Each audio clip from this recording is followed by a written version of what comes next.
Well, with his World Cup hardly finished, Tim Cahill is back in action this week as he steps out for Everton against Sydney FC in the pre-season friendly.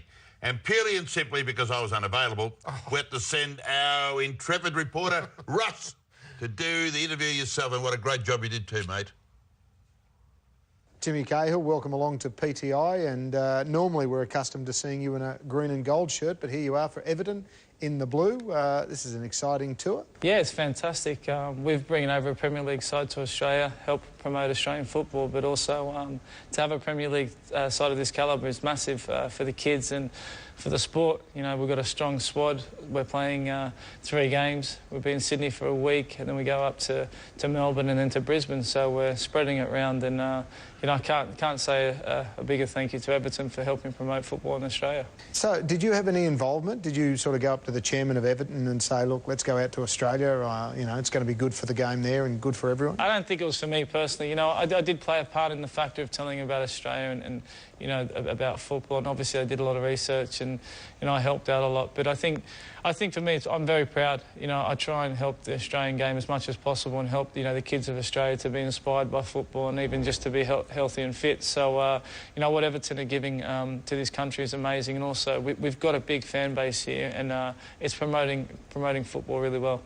Before I started this chat, I did a bit of research, obviously, on you, and I remember watching something and you were describing Everton and Liverpool and living in the same area and how you're either in the blue corner or you're in the red corner. Is that what it's like? Take us there. It's crazy. It's like the state of origin, except the tension is that it's their life. I think, you know, once you're a blue, you're always a blue, and it's the same for playing for Liverpool because, you know, they work for football. So does that mean you can't walk down the other side of the street, or is it okay if you're an elite footballer? No, like they're pretty passionate supporters of their clubs, and you know, they say what they feel, but the thing is, it's all in nice jest because it's got so much history, and the derby is everything to these people because they got families with kids that are Reds and fathers and mothers that are Blues, and you know, for that one day or even the week, they get the bragging rights, and I think that's the most important thing. But to have 2 massive sides like Everton and Liverpool in one city is a massive feat, and they're so lucky to have 2 successful teams.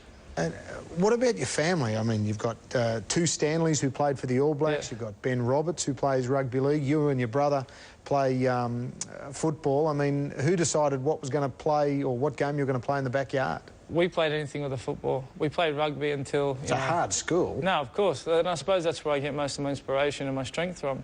You know, if you can get knocked out by your cousins and that and get back up, I pretty much had no choice. but after, when it comes to the football, then you know, I'd win the backyard football. But I'd always pick well when I played with my cousins. Did you play league or rugby union? I played touch. Let's just say I didn't have the physique for it.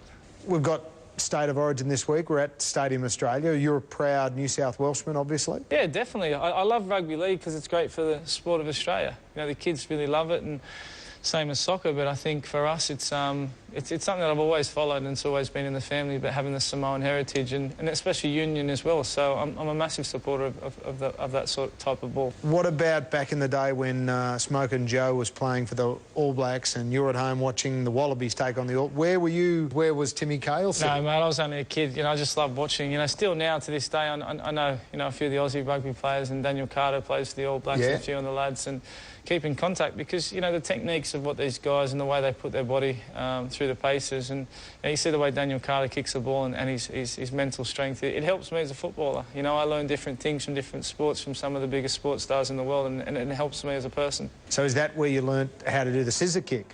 Scissor kick? I got the goal. I watched it. It was versus Chelsea. Yeah. Probably one of the highlight goals of your career, I would suggest. Yeah, it's up there. I suppose you just do things at the spur of the moment, and that was probably one of the best goals I've ever scored. But to score it in a blue shirt, it was amazing. Got to talk about the World Cup, obviously. Some sour points in it, but where did you put the Socceroos? Pass or fail?